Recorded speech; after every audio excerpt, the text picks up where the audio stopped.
बोले एक गांव का ग्रामीण अंचल का व्यक्ति आया और महात्मा से कहने लगा, महाराज आप लोग 9-9 दिनों तक लोगों का टाइम बर्बाद करते हो, समय बर्बाद करते हो। महात्मा ने कहा क्यों? अरे बोले 9-9 दिनों तक रामचरित सुनाते हो, राम कथा सुनाते हो, राम कथा में रखा ही क्या है?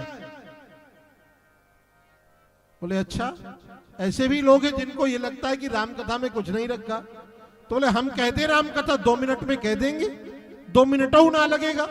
बोले हाँ हाँ। तो उसने कहा एक राम रहे एक रावण ना, एक राम रहे और एक रावण ना, एक क्षत्रिय एक ब्राह्मण ना। अब बिन्ने बिन की नारी हरी तो बिन्ने बिन को नाश करी, और तनक बात की बातन्ना तुलसी रच दियो पोथन्ना। हो गई राम कथा।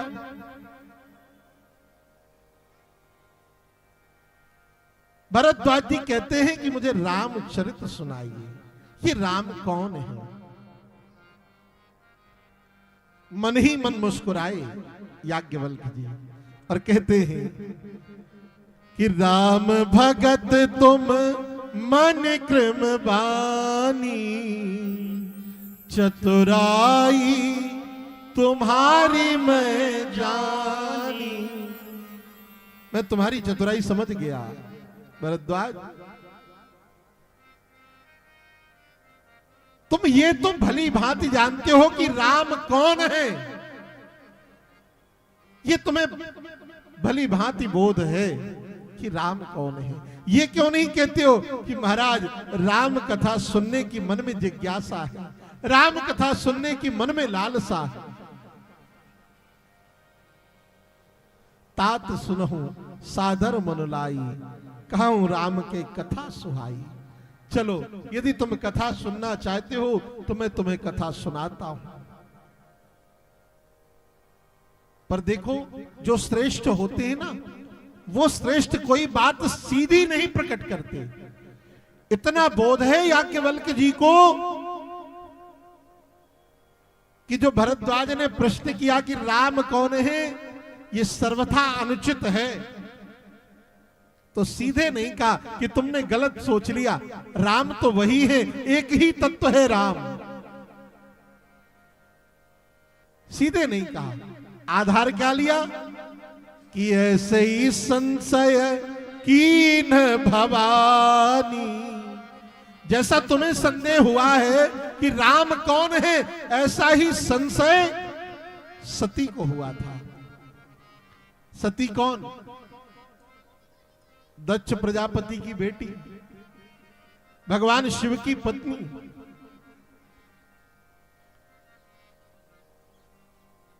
अब आधार ले रहे हैं भरद्वाज जी को कथा सुनाने के लिए याज्ञवल्क्य जी, और वहां लेके चल रहे हैं जहां भगवान शिव कथा सुनने के लिए गए। कहां गए? कि एक बार त्रेता जुग माही, शंभु गए कुंभज ऋषि पाही। एक बार की बात है, भगवान शिव के मन में राम कथा सुनने की उत्कंठा ने जन्म लिया, और जब राम कथा सुनने की मन में जिज्ञासा ने जन्म लिया तो भगवान शिव चले। कहा? एक बार त्रेता युग माही। त्रेता काल की बात है, अभी की नहीं, त्रेता युग की बात है। शंभु गए कुंभज ऋषि पाही। कुंभज कहेंगे अगस्त को। कुंभ मतलब होता है घड़ा, जिसका जन्म घड़े से हुआ हो उसे कहेंगे कुंभज। अच्छा, कितनी विचित्र बात है। राम कथा के प्रधान रचनाकार या राम कथा को निर्मित करने वाले ही भगवान शिव हैं। कि रच महेश निज मानस राखा, पाय सुसमय शिवासन भाका। राम कथा के रचयिता ही भगवान शिव हैं। रच महेश निज मानस राखा। राम कथा की रचना करी और मन में रखा। गोस्वामी तुलसीदास जी तो प्रकाशक हैं, रचयिता तो भगवान शिव हैं। प्रेम से बोलो जय श्री राम। कुछ दरबार लाला हर बाहर कया भा सब हिंठा कर लिया।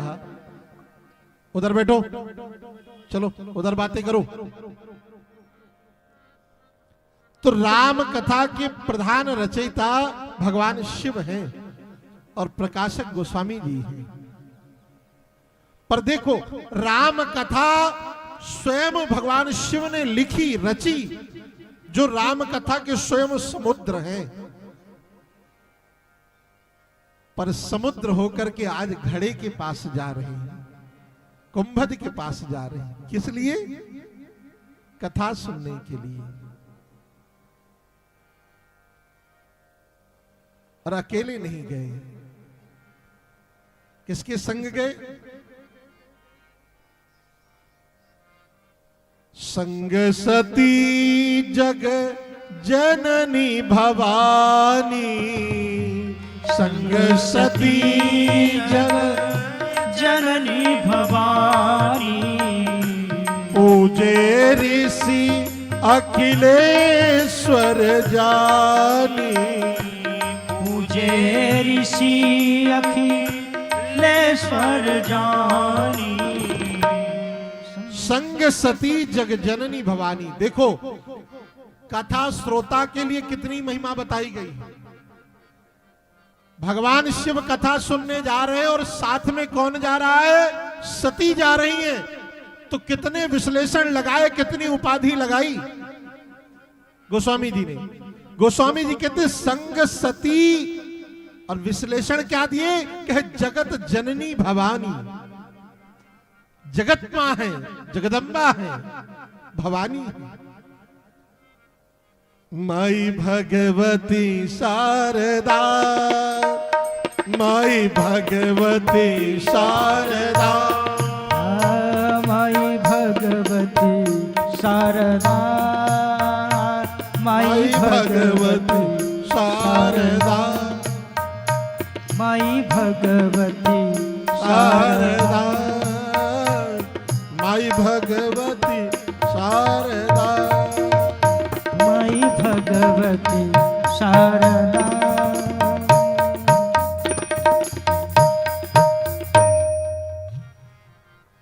उपाधि दी, श्रोता के लिए इतने विश्लेषण लगाए। जगत जननी भवानी, जगत माता है, भवानी है। और वैसे भी वक्ता से कहीं ज्यादा श्रोताओं की महिमा है। आप लोग कहां बैठे हो? जमीन पर। तो जो जमीन पर होता उसे जमींदार कहते, और हमको बिठाल दिया चौकी पर तो हम चौकीदार। आप लोग बैठे हो जमीन पर तो जमींदार। अब खुदा ही बताओ कि जमींदार बड़ा कि चौकीदार बड़ा? जमींदार बड़ा होता है। भगवान शिव मां सती को संग में लेकर के कथा सुनने के लिए गए। इसलिए गोस्वामी जी बड़ा आदर करते हुए कहते हैं संग सती जग जननी भवानी। और देखो, जब भगवान शिव जैसा श्रोता किसी वक्ता को मिल जाएगा तो उस वक्ता की क्या स्थिति होगी?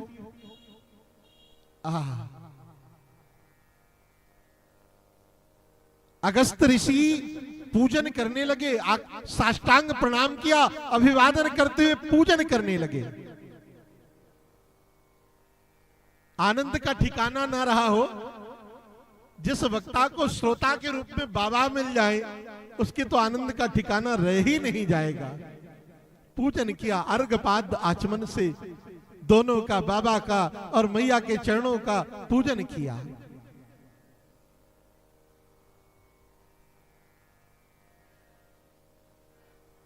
पूजन करने के बाद आंखों में आंसू भर करके अगस्त ऋषि ने पूछा, कुंभज ने पूछा, नाथ क्या आज्ञा है?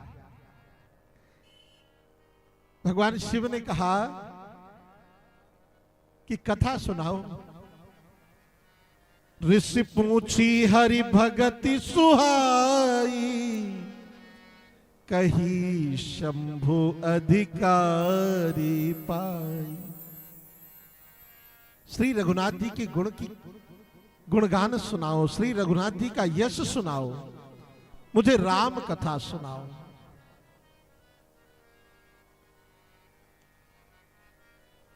कुंभज ने कथा प्रारंभ करी, कथा सुनकर के गदगद हो गए भगवान शिव। पर ध्यान देना, यहां पर सती के मन में संशय आ गया। एक संशय, एक संदेह, बड़ी गंभीरता से समझिएगा। एक संशय कई संशय को जन्म देता है। तो सती के मन में संदेह क्या आया? पहले तो कथावाचक के प्रति संदेह आ गया। एहो, ये कैसे कथावाचक है? बताओ, श्रोता ही की पूजा कर रहे हैं, और जबकि नियम तो यह है कि वक्ता का पूजन श्रोता करता है। अभी हमारे त्रिपाठी जी ने किया, क्यों त्रिपाठी जी किया ना?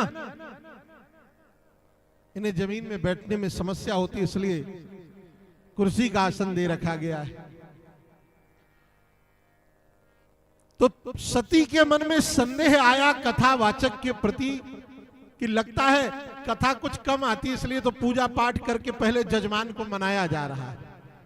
पहले ही जजमान की पूजा कर दिए तो लगता है कथावाचक कमजोर है। कथावाचक के प्रति मन में अश्रद्धा होने का परिणाम कथा समझ में नहीं आई। सती के मन में कथा नहीं बैठी। कुंभज ने कथा कही, भगवान शिव ने कथा सुनी, और जब कथा पूरी हुई ना तो भगवान शिव तो गदगद हो गए, निहाल हो गए कथा सुन करके। और जब मन प्रसन्न हो गया, मन पुलकित हो गया, भगवान शिव ने कहा,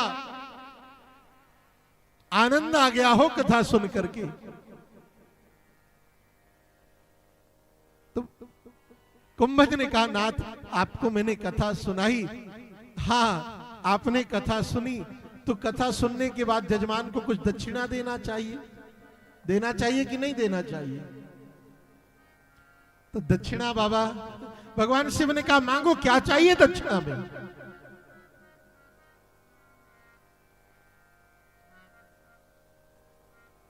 कुंभज ने कहा, बाबा जिनकी कथा सुनाई है ना, उनके चरणों में मेरी दृढ़ प्रीति हो जाए, ऐसी आप कृपा कर दो, यही कथा की दक्षिणा है।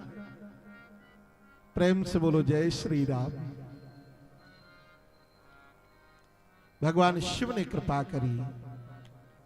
कथा सुनकर के भगवान शिव चले तो महाराज जितने विश्लेषण, जितनी उपाधियां सती के आगे लगाई थी, वह सारी उपाधियां छीन ली। क्यों? कथावाचक के प्रति संदेह, कथा के प्रति संदेह, तो सारी उपाधि छीन ली। जो विश्लेषण लगाए थे संग सती जगजननी भवानी, तो सब के सब हट गए। अब क्या कहा कि मुनि सन विदा मांग त्रिपुरारी, चले भवन संग दक्ष कुमारी। अब केवल कुमारी रह गई, और किसकी? दक्ष की कुमारी। सारी उपाधि हटा दी।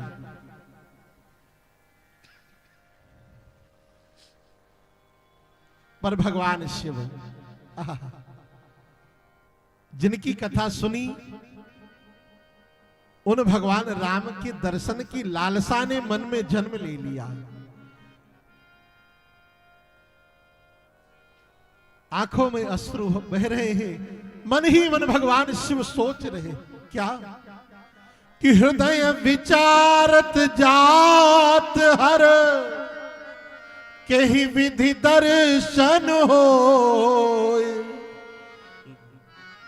गुप्त रूप अवतरयो प्रभु, गए जान सबको। भगवान शिव के मन में इस कामना ने जन्म लिया कि जिनकी कथा सुनी अब उनका दर्शन हो जाए तो मजा आ जाए, आनंद आ जाए भाई।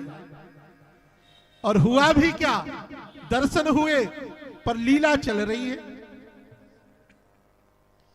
भगवान शिव के मन में भावना जगी दर्शन की, और भगवान लीला कर रहे हैं। कौन सी? नर लीला। और उस नर लीला का क्रम कहां पहुंच चुका है कि जानकी जी का हरण हो गया है और राम लक्ष्मण श्री किशोरी जी को ढूंढते हुए बन बन भटक रहे हैं।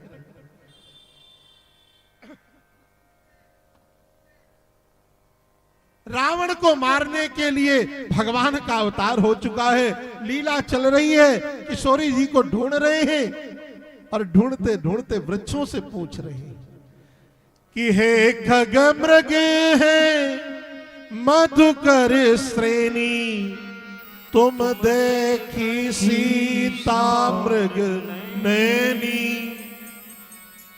वृक्षों से पूछ रहे हैं, तुमने जानकी को देखा? खग से, मृग से पूछ रहे हैं भगवान राम। वहीं विराज जाए, विराजे ना, यहां बैठेंगे क्या?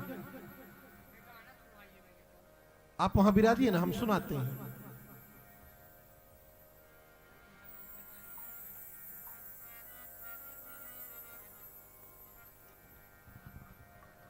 जय हो।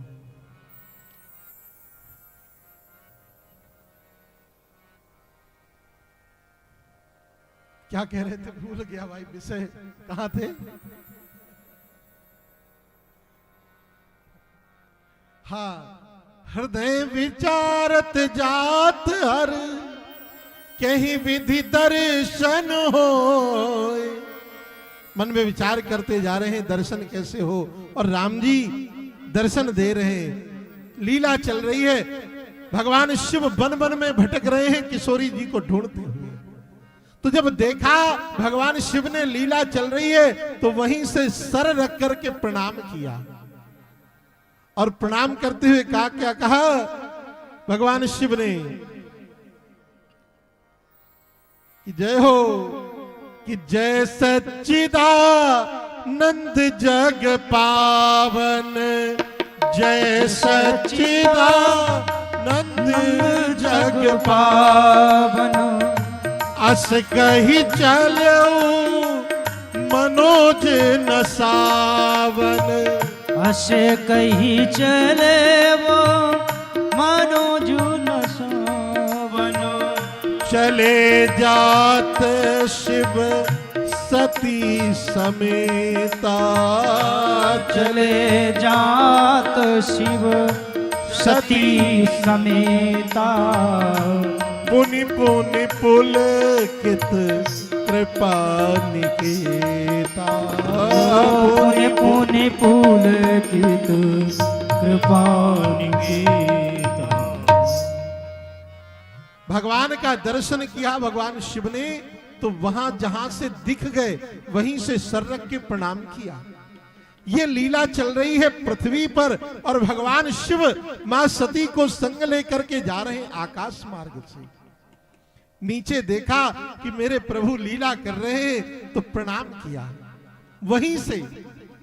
और क्या कह के प्रणाम किया? जय सच्चिदानंद जग पावन, जय हो सच्चिदानंद भगवान, आपकी जय हो, जय हो। जब ऐसा कह के प्रणाम किया तो सती को फिर संदेह हुआ। मैंने निवेदन किया था कि एक संशय कई संशय को जन्म देता है।